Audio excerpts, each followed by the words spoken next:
खुफिया कार्रवाई होती थी अथवा इंटेलिजेंस गैदरिंग के लिए एसटीएफ कर्मी जाते थे, तो ऐसा भी होता था कि गंजी और लुंगी पहनकर जाते थे। जो फोटोग्राफ पॉइंट आउट किया जा रहा है सोशल मीडिया पर, वो सूर्योदय के समय का है और घटना जो पुलिस मुठभेड़ की घटना हुई है वो लगभग 3:30 बजे रात्रि की है। इसमें लगभग 3 घंटे का अंतर है।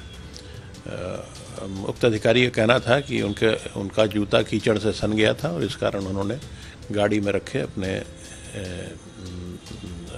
चप्पलों से उसे बदल लिया। चप्पल वाली तस्वीर याद है? वही चप्पल वाली तस्वीर जिसमें मंगेश यादव के एनकाउंटर के बाद यूपी एसटीएफ के अधिकारी डीके शाही चप्पल में नजर आ रहे हैं। वही चप्पल जिसकी कीमत को लेकर भी सवाल उठाए गए और वही चप्पल जिसको लेकर अखिलेश यादव ने पूरे यूपी पुलिस को ही घेर लिया। और सोचिए कैसा दिमाग इनका,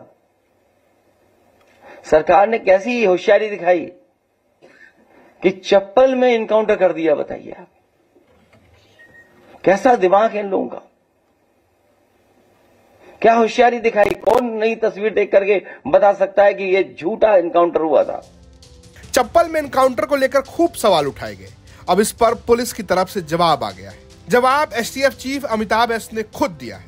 अमिताभ एस का कहना है कि जंगलों में बंडी और लुंगी में भी एनकाउंटर होता है। एसटीएफ जब भी कोई कार्य करती है तो परिस्थितियों के हिसाब से अपने आप को ढालती है।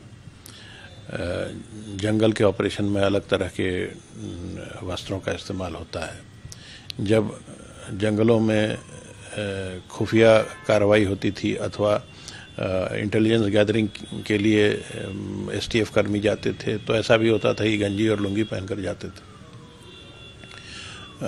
लेकिन आप जिस प्रकरण की बात कर रहे हैं उसमें मैं बताना चाहूँगा, मैंने उक्त अधिकारी से बात किया। उन्होंने बताया कि जो फोटोग्राफ पॉइंट आउट किया जा रहा है सोशल मीडिया पर, वो सूर्योदय के समय का है और घटना जो पुलिस मुठभेड़ की घटना हुई है वो लगभग 3:30 बजे रात्रि की है। इसमें लगभग 3 घंटे का अंतर है। उक्त अधिकारी का कहना था कि उनका जूता कीचड़ से सन गया था और इस कारण उन्होंने गाड़ी में रखे अपने चप्पलों से उसे बदल लिया। और ऐसे भी ये कोई मुद्दा नहीं है। अपराधियों के खिलाफ जब कार्रवाई होती है तो जैसा मैंने आपको पहले बताया कि जैसा परिवेश होता है, जैसा समय होता है, जितना समय उपलब्ध होता है, उस हिसाब से एसटीएफ तैयारी करती है। यही नहीं, अमिताभ एस मंगेश यादव एनकाउंटर में सटाकर मारी गई गोली या दूर से मारी गई गोली पर भी तगड़ा जवाब दे गए।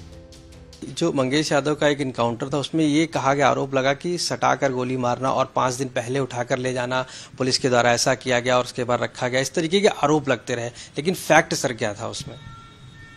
ये बिल्कुल गलत है। अगर किसी भी व्यक्ति को वेपन से सटाकर गोली मार दी जाती है तो उसका पोस्टमार्टम अलग होता है। पोस्टमार्टम में इसके चिन्ह मिल जाते हैं। अगर एक डिस्टेंस से गोली मारी जाती है तो वो चिन्ह नहीं आते। तो ये पोस्टमार्टम रिपोर्ट्स में बिल्कुल क्लियर हो जाता है कि गोली लगभग कितनी दूरी से चली होगी। बहुत ज़्यादा दूरी का अंतर नहीं हो सकता, लेकिन ये आरोप जो आपके द्वारा अभी बताया गया ये तो पूर्णतः निराधार है। जहाँ तक उसके गिरफ्तारी का या गिरफ्तारी की कोशिश का समय है वो पुलिस के डॉक्यूमेंट्स में दर्ज है और उसके अलावा और कोई भी बात अगर आपको कही जा रही है तो मिथ्या है। मंगेश यादव इसकेतर अखिलेश यादव के सवाल का भी जवाब दे रहे हैं, जिसमें जाति देखकर एनकाउंटर करने का आरोप लगाया गया है, जिसमें एसटीएफ को स्पेशल ठाकुर फोर्स कहा गया है। उस पर अमिताभ यस अपना पलटवार कर रहे हैं। ये सवाल बिल्कुल ही सुपरफ्लुअस है। जब भी बड़े अपराधियों के खिलाफ कार्रवाई होती है, जैसा कि एसटीएफ करती रही है, तो ये अपराध किसी के भी विरुद्ध हो सकता है। जैसा आपने बताया कि 2 आरपीएफ के कांस्टेबल्स की हत्या हुई थी। इनका नाम जावेद खान और प्रमोद कुमार था। एसटीएफ ने इस अपराध को वर्कआउट किया। उसने वर्कआउट करने के पहले ये बिल्कुल नहीं देखा कि अपराधी जो मृतक कांस्टेबल हैं वो किस बिरादरी के हैं। वर्दी की एक ही बिरादरी होती है, इसके अलावा अपराधियों की भी एक ही बिरादरी होती है, वो अपराधी होते हैं। तो जब भी अपराधी के खिलाफ कार्रवाई होगी और तो उनकी गिरफ्तारी के प्रयास किए जाएंगे, उनके खिलाफ और भी साक्ष्य जुटाए जाएंगे। जब अपराधी फायर करता है पुलिस पर अपने स्वयं को बचाने के लिए, तो पुलिस भी फायर करती है। और ये प्रक्रिया कोई आज की नहीं है। एसटीएफ का गठन हुए भी 25 वर्ष से ज़्यादा हो चुके हैं।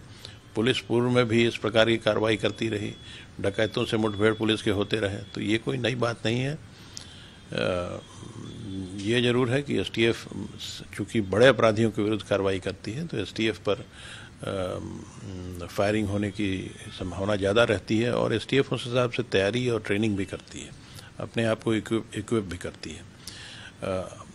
अगर मैं इस घटना के बारे में अगर मैं डिस्कस करूं, इसमें इन 2 आरपीएफ के कांस्टेबल्स को बहुत ही ग्रूसम तरीके से, बहुत ही नृशंस तरीके से मारा गया था। और उनकी डेड बॉडीज़ की स्थिति ये थी कि मैं उनके फ़ोटोग्राफ भी शेयर नहीं कर सकता।